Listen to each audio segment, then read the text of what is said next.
anything that we would normally have at home. And that's my big believer. The recipe, we had to be willing to eat at home on a regular day. If not, then it's not going backpacking with us, because at the end of the day, when you're backpacking and you're starving, a good meal is just going to make the day that much better. Welcome to the Less Stressed Life podcast, where our only priority is providing those aha moments to uplevel your life, health, and happiness. Your host, integrative dietitian nutritionist Krista Bigler, helps health-conscious women reduce the stress and confusion around food, fatigue, digestive, and skin issues at lessstressednutrition.com. Now, onto the show. One of my clients who actually found me on a podcast was recently lamenting about how much she learned from podcasts, but also felt like she was getting so much information, she didn't know what to do with it or take from it. Learning is everything in life, but how do you remember what you learn or put it into action? Well, we grow and retain our learning when we share it with others. That's why I want to invite you to my new Facebook group for the Less Stressed Life podcast, the Learn, Grow, Share Circle.com. This group started as texts with friends and listeners talking about those aha moments from episodes. I thought, why don't we all get to have this talk? When you listen to an episode and wonder, did anyone else try that? I want to be able to share updates and things I've learned since the episode recording. And now more than ever, community is of paramount importance. To join the group, just go to learngrowsharecircle.com and join the conversation. I called it learngrowsharecircle.com because that's really how I see this. That's how I feel about podcasts. You want to share your aha moments, your wins, your questions, your thoughts to get the most out of this podcast. I'll see you there. All right. Today on the Less Stressed Life, we have the Backcountry Foodie, Aaron Owens Mayhew is here with us. And in a past life, if you're not familiar with her, she was previously a clinical dietitian, specializing in children and special healthcare needs for about 16 years. She really had a midlife crisis in 2016, which I love, decided to quit the secure, well-paying job and hike the Pacific Crest Trail, a dream that she never thought she'd have the opportunity to fulfill. While she was preparing for the trip, she realized that she couldn't really afford a 5-month supply of freeze-dried food. She wasn't really willing to consume that traditional hiker food. So she started tinkering in the kitchen, developed her own recipes, meal planning method. And now we are, I think, 3 cookbooks later. She will tell us here in a minute, and I'll let her finish telling the whole story. I just took a tour of her van where she lives, and we're going to jump right into creating your own version of a less stressed life. Dietitian, when you're a dietitian and you want to eat all the things. So welcome, Erin. Hi, thanks, Krista. So let's jump in. Actually, I really paraphrased a little bit your history and timeline. So you had the midlife crisis in 2016. You couldn't really do this freeze-dried food and you didn't really want to do it. So why don't you pick up from there? Because that's really where your story begins. And I wanted you to be able to tell it. Right. So I began backpacking back in 2001. I grew up in Kentucky, so we really didn't camp or backpack then. So back in 2001, I graduated from graduate school and went to Seattle and fell in love with the mountains. So then I didn't know any better and started out eating MREs. And then it took me 10 years to figure out that Mountain House existed. So I transitioned to those. And then another 10 years later is when I decided to quit my job. And again, I had no idea anything other than Mountain House, what I could eat. And so I started reading the blogs and other things about other hikers, what they've done in the past, and realized they eat a lot of ramen noodles, instant mashed potatoes, Pop-Tarts, and honey buns. And as a dietitian, that was absolutely unacceptable.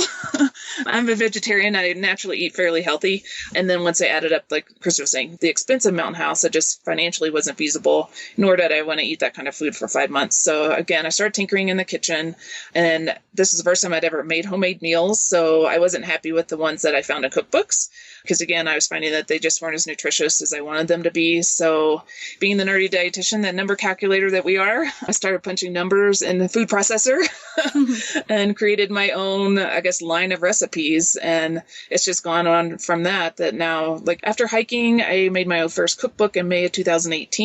And now we have an online platform for backpackers. And we're actually getting ready to potentially start making and selling our food, hopefully next spring. So it's really grown over just the last few years. It's not really a small thing that started in a van. If you're going to make and sell the food, are you working with a commercial kitchen so then people can do Backcountry Foodie branded stuff? Is that what you mean? That's actually why we moved to New Mexico. Well, I guess you could say moved. We relocated to New Mexico from Washington State. There's an incubator kitchen here that will help us get started so we can have a home base for doing that.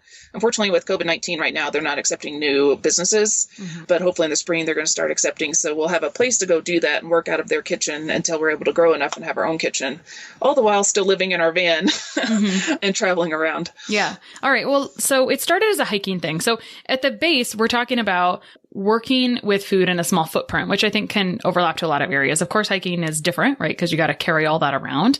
It's very translatable to what you're doing now, but a little bit different, right? Because now you have a kitchen in your van.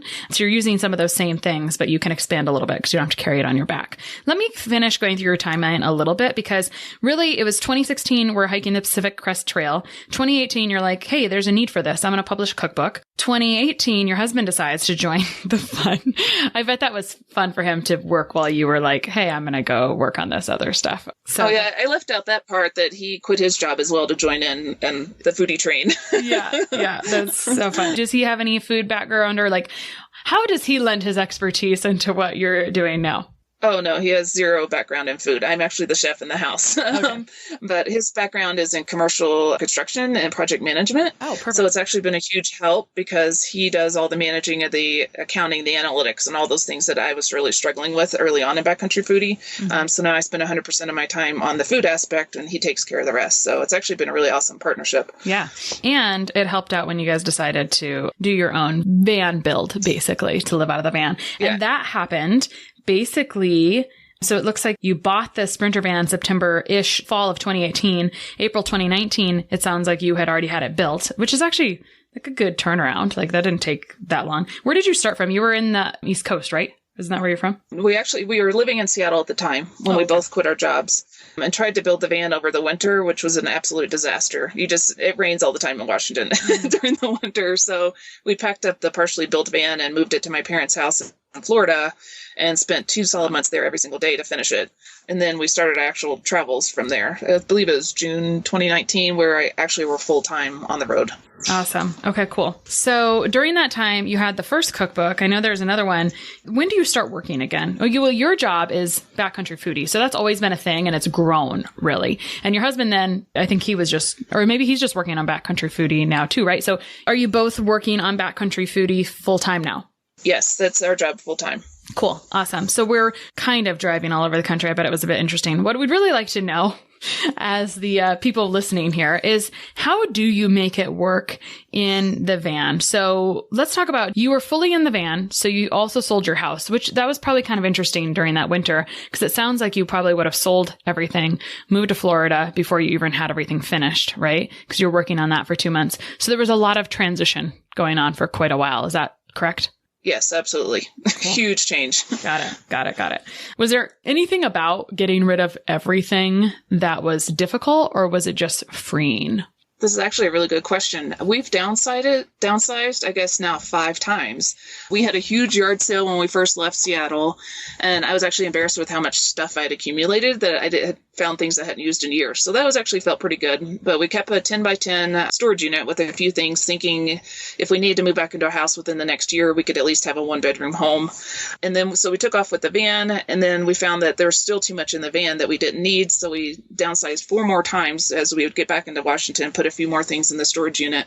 And then most recently, we decided to completely get rid of the storage unit, and we just gave away, again, with COVID, we couldn't sell anything. And a lot of Goodwill stores weren't taking large pieces of furniture. So we just gave away all of our furniture to our friends. So we literally have like only what's in our van and a handful of things, of like memorabilia kinds of things, in a tiny little storage unit. But again, being a backpacker, I realized I don't need a lot of stuff. And I've kind of figured out it's just stuff. It's just not that meaningful for me versus the experiences we're having right now, being able to travel around the country.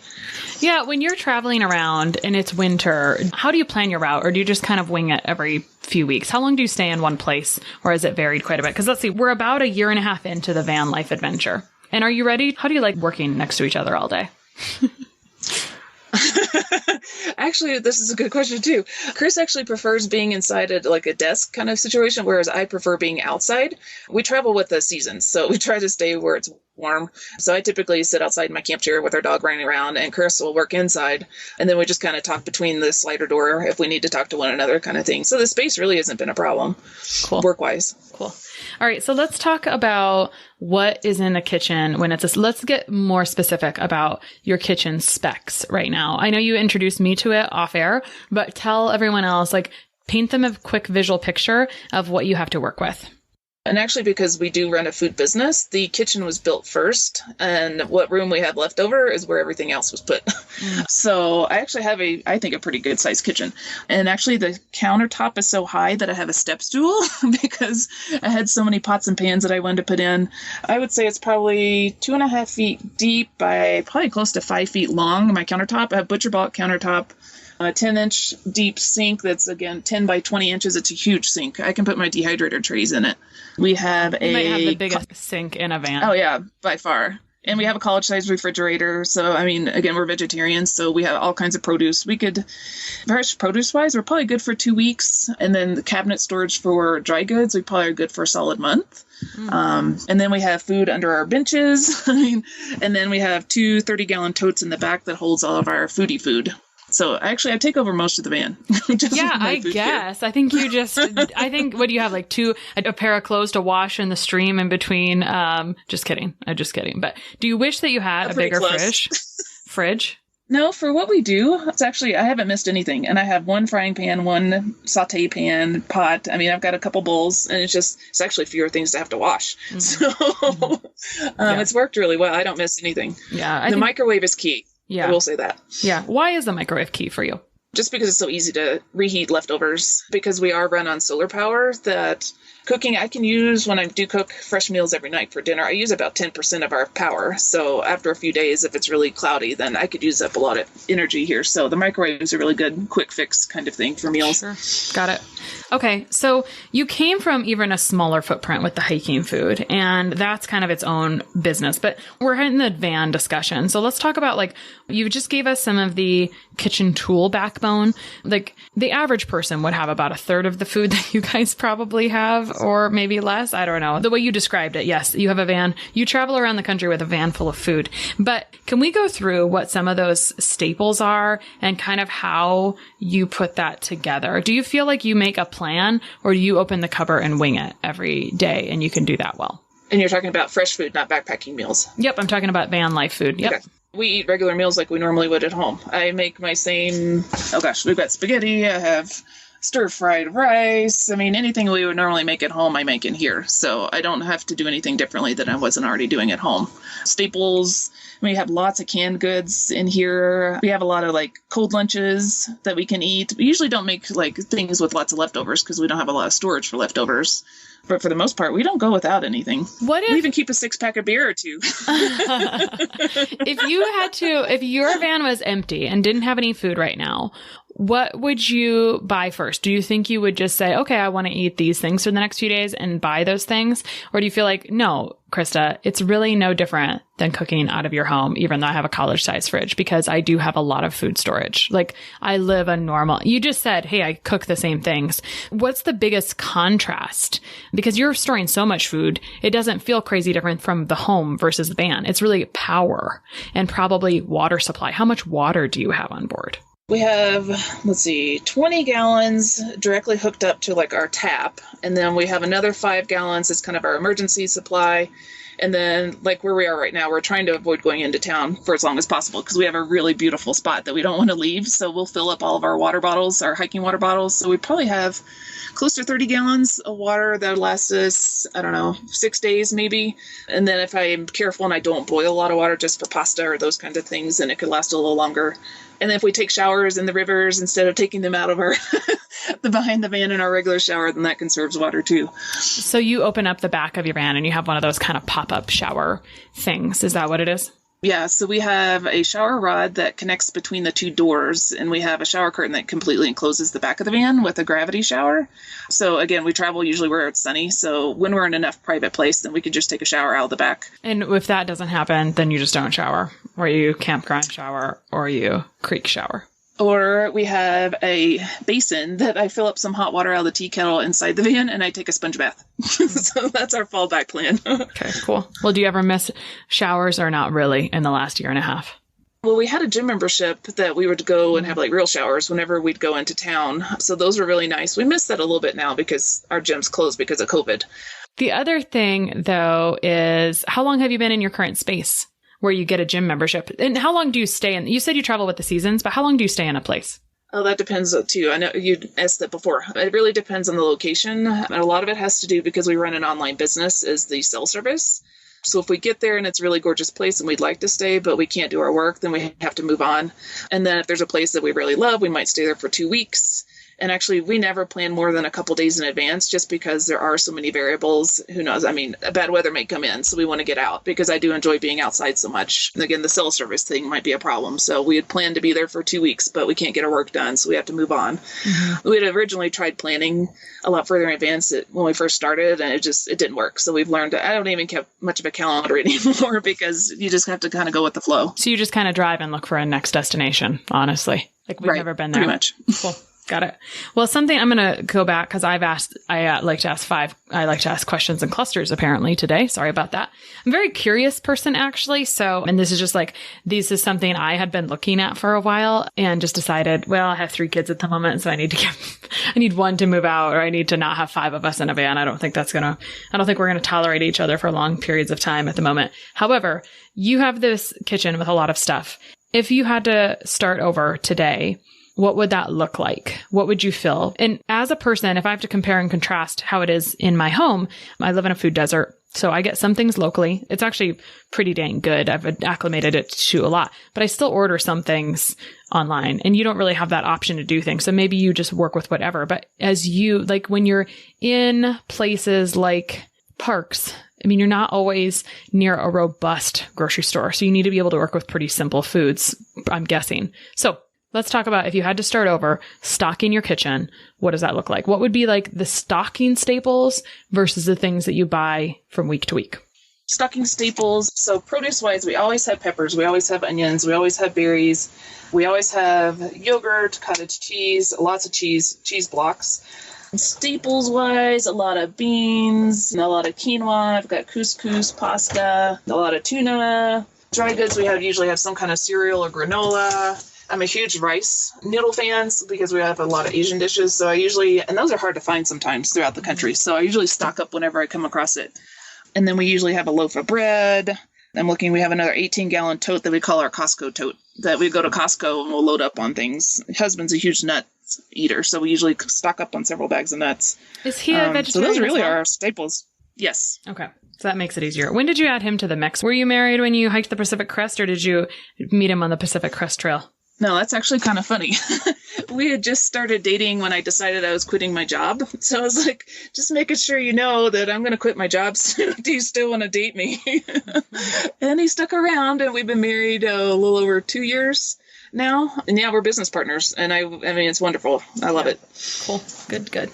All right. So your van life food feels honestly pretty similar to home life food. And I know you have the luxury of a little larger kitchen than some. I've watched YouTube videos on what people wish they would have different in their van and they would say more water or whatever. Yours sounds like not crazy different than a lot of regular kitchens. So let's actually go there. Let's go to the hiking backpack, which is probably a very different conversation. So if you're used to an MRE and you change it up, what does that look like? Because I'm not familiar with backpacking food. How many days can you pack at a time and make it work? And are these things you make yourself? Or is it like Aaron's custom, I made my own meal replacement kit, essentially? Right. That's exactly what Backcountry Foodie is. I've developed my own recipe line, I guess you could say, based on my knowledge of nutrition, is that I've created recipes, and I'm a big believer of taking your own regular home food with you into the backcountry so you don't have to eat Mountain House or Pop-Tarts and those things. So all the recipes I've created use those ingredients I was just talking about in my home. There are a lot of couscous, they're dehydrated beans, it's dehydrated fruit, dehydrated vegetables, cheese. I mean, there's freeze-dried yogurt. So anything that we would normally have at home, and that's my big believer. The recipe we had to be willing to eat at home on a regular day. If not, then it's not going backpacking with us. Because at the end of the day, when you're backpacking and you're starving, a good meal is just going to make the day that much better. Well, to someone who's not a hike, I mean, I hope I'm not annoying the people that are not backpackers, but I think as those of us that are just interested, because if you don't know anything about something, it's hard to jump into it. freeze-dried yogurt, do you make that? Or is that one of those things I feel like you could maybe do that, or do you have to order that? Well, yeah, pretty much any freeze-dried products. You can buy a home freeze dryer, but they're extremely expensive. So if backpacking is something you just do from time to time, it's probably not worth it financially. But freeze dryers, you can buy anything freeze-dried, fruits, vegetables. And the reason why I really like those is because freeze-drying the process retains 97% of the nutrition. Whereas if you were to home dehydrate things, it's really convenient and less expensive, but it can lose up to 50% of the vitamins just because it's exposed to heat for so long. So that's one of the reasons why I use that. And the freeze-dried yogurt, yes, you have to buy essentially from another outdoor company or food company online. Well, this is making me think about bowel movements on the trail because we're having this freeze-dried stuff, and I'm thinking about osmotic shifts of water, and I'm thinking about hydration. And so if you have freeze-dried yogurt, do you just add water and hydrate it and then eat it like normal yogurt? Is that how that works, essentially? Essentially, that's what it works. But the way my recipes are designed is I believe in maximizing every bite. So I usually add some kind of berries or granola or nuts or something else to it. So you're not just eating plain yogurt. You're actually eating a variety of other things with it. Mm-hmm. But you have freeze-dried berries, so you just add some water and they pop add up some like water. A sponge. That's all. And they're like, yep, hey, I'm happy to see you here. And then you add the granola. Awesome. Now, with dehydrated beans, all I can think about is well, when do you have time to cook? When do you have time to make, how do you make that on the trail when you're starving? It's great to have these foods, but doesn't that require more stuff to bring, or is that stuff you were going to bring anyway? How do you prepare couscous on the trail and dehydrated beans? So couscous is super easy. It requires a half a cup of couscous, requires about 6 ounces of water. You can either add it cold or hot.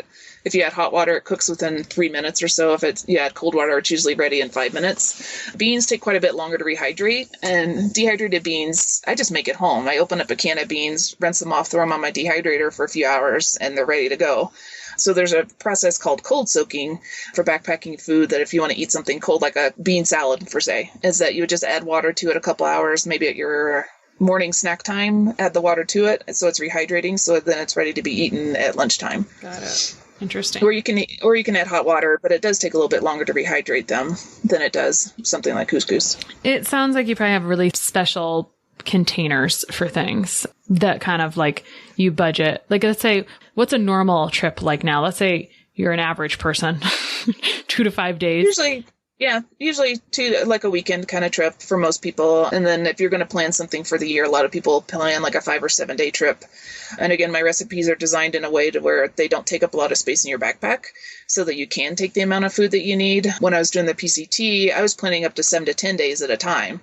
And that's when I started panicking because the amount of traditional hiking food, it was going to be over 20 pounds. And I just couldn't physically carry that on top of all my other gear. So that's why I've kind of designed the food that I have, that it gives me all the nutrition I need, but weighs very little. So container wise, do you have special things that fit little boxes essentially? Or is there something special that backpackers use where if you're going to eat this on day one, because you're having a plan. So it's there's no preparing. The preparing on the trail is adding water mostly. Is there more preparation on the trail other than adding water? Do you take one of those little burners as well, or no? I do. And it depends on your personality and how gourmet you want to be when you're backpacking. But personally, I'm a big believer in freezer bag cooking, which all that is you're preparing all the food at home, dumping it into a single Ziploc baggie, and all you do is add water to it.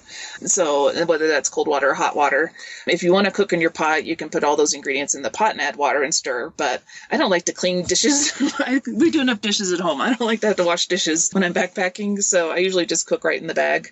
We are transitioning to compostable bags, which is pretty exciting because I'm not a big fan of the plastic waste of throwing away the Ziploc baggies.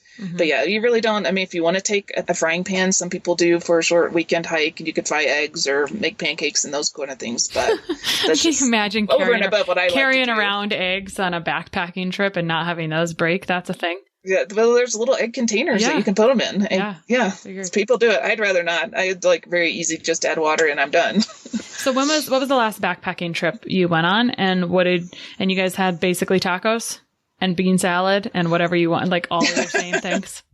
Oh gosh, when did we went just recently. It was supposed to be a multi-day backpacking trip, but we didn't plan the second day very well, so day 2 and 3 ended up being only on day 2. So it ended up being just an overnight backpacking trip because it didn't have a water source that we'd hoped there would be. And let's see, I'm trying to think. I remember having taco mac and cheese for dinner. I remember having my yogurt for breakfast or granola. I make a lot of trail mix now. I can't stand eating bars anymore because I've eaten so many Cliff bars and Luna bars that I make all my homemade trail mix instead. What does that look like? Like, do you put different things? Like it sounds like you're maybe making a really creative trail mix. What is something like out of the box that you're doing in trail mix that you wouldn't find on the shelf? Oh, that's a good question. I'm trying to think of my Don't Knock It Till You Try It trail mix is named that because it's so odd. It has pecans, wheat thins, yogurt-covered pretzels, and chocolate-covered raisins. So it's such this weird mix. Sounds like you just had delicious. It just sounds like you had some crap in the cupboard you threw together, right? Yeah. Pretty much. It's just like, it's once you actually take a bite of all that all at once, it's amazing. Cool. Yeah. So like when you are hiking all day, your energy needs are quite heightened. Do you think, stepping back, because you're not like, it sounds like you've loved to crunch the numbers, would you say that you think the typical hiker food, like, do you think they're probably a bit undernourished quite a bit, like based on what those foods are typically? I mean, you're in this area, so like, do you think people are starving at the end of the day, or like, do they have enough? Do you just like carb load a little bit with all of that? That's a lot of energy to expend throughout the day, is my point. Right. That's actually how I got into this too. Again, this is how Backcountry Foodie came about, because I just saw so many people, especially on the long distance trails, have to go home because they were just malnourished. And had they have just eaten well, they could have continued their dream trail. So that was part of it, is that I have the knowledge and the skills to do that. So, and I've done YouTube videos about this, comparing like what the nutrition content of the traditional ramen and potatoes and Pop-Tarts and that kind of thing, and been able to compare like how nutrient deficient it is. So on a weekend hike, you'll be fine. But long distance things, you're going to be vitamin deficient. Calorie wise, people undereat because they don't. The traditional rule is to pack 2 pounds of food per day for a backpacking trip, without taking into account reading the food labels of what's in that 2 pounds. So I found that a lot of people will just throw food in a bag, not having any idea how many calories are in that, and they actually undereat quite a bit. Yeah. So that's part of my mission, is to educate people to start paying more attention to what's in their food versus just throwing some food into a bag.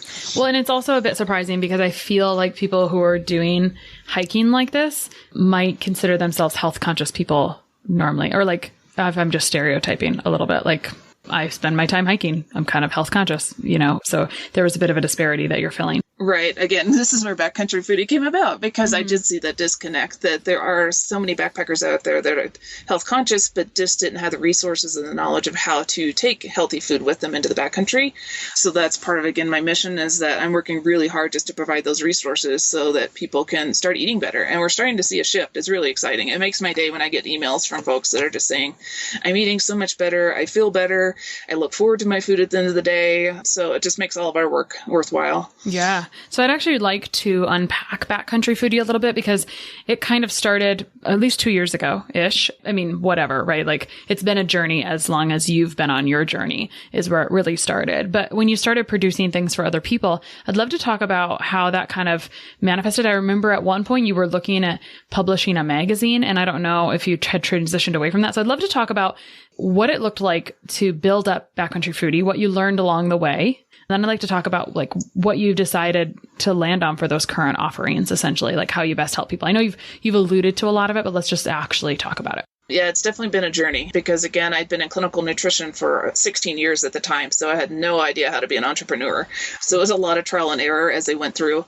So I developed the cookbook, and then people were like, oh, just teach me how you do what you do. So that's where the magazine idea came from, is that I didn't have all the answers. So I'm going to reach out to the other dietitians that have answers, that people are asking questions. But unfortunately, I quickly learned the amount of advertising that needs to go into that for that to be produced, and the volume. And so that just financially wasn't going to be feasible.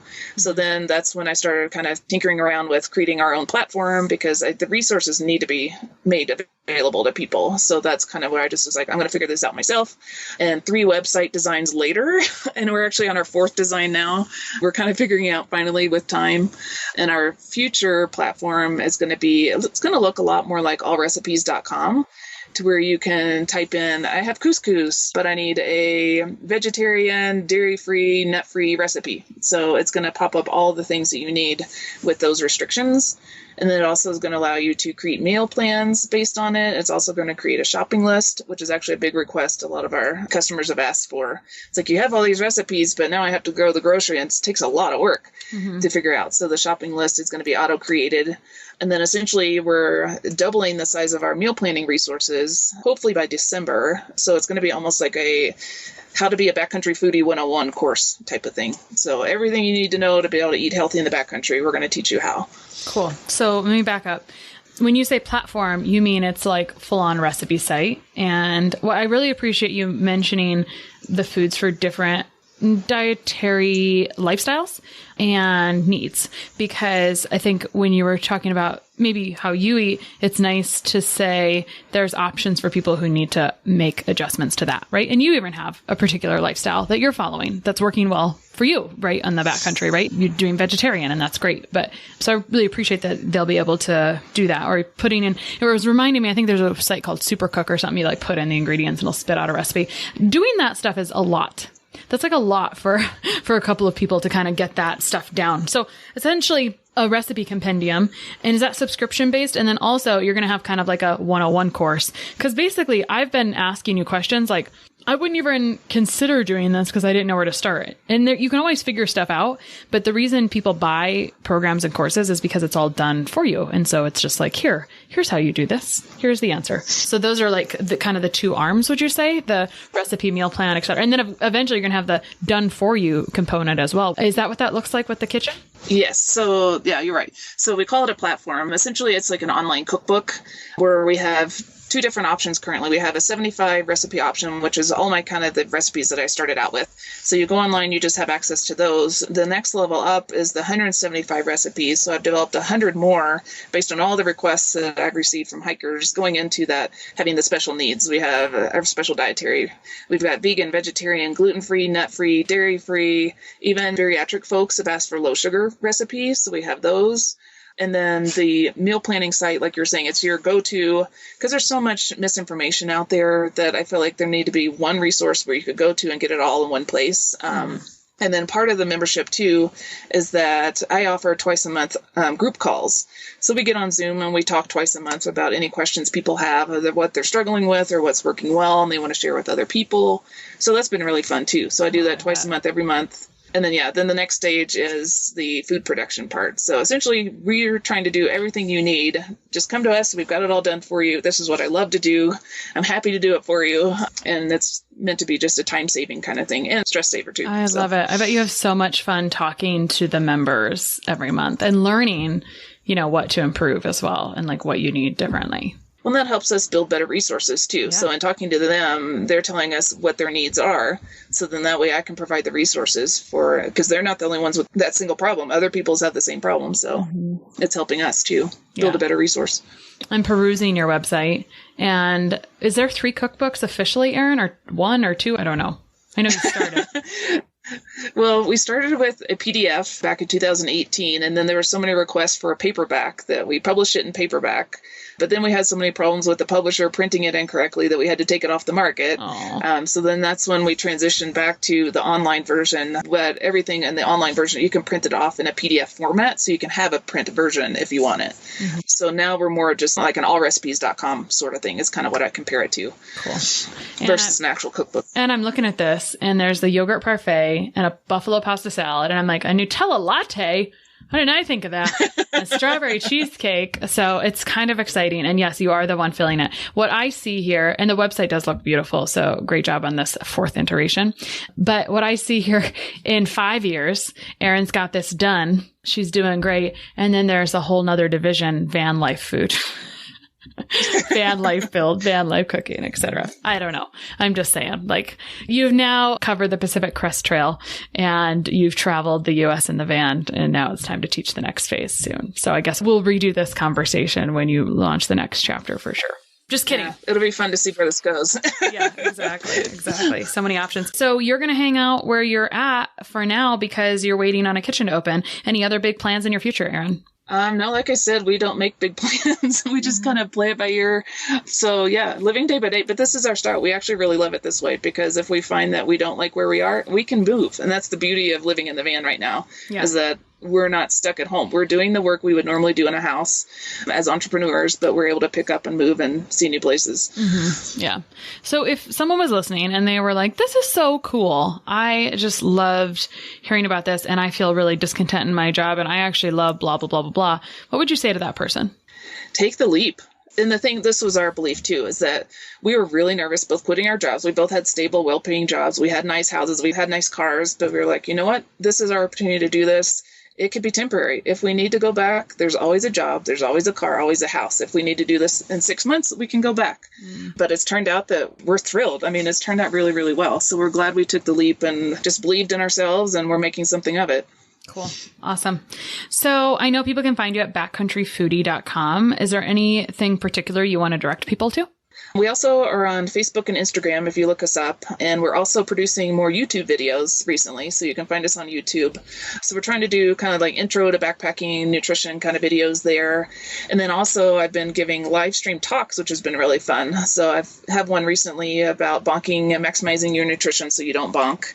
And those have been really fun too. So I've been able to connect with people online with that. So we're a little bit of everywhere. Cool. Awesome. Well, there's definitely opportunities to follow along. And the exciting part is that if you were someone like me who was like, yeah, I think backpacking sounds fun, I wouldn't know where to start, definitely wouldn't have been okay with the traditional foods. Now you've got an option and a starting place. And if you already are in this place, now you know that this gap is filled. So thanks so much for coming on today and sharing this with me and also giving me a tour of your van. And maybe we'll be able to talk more about that sometime soon. Okay, thanks. I look forward to it.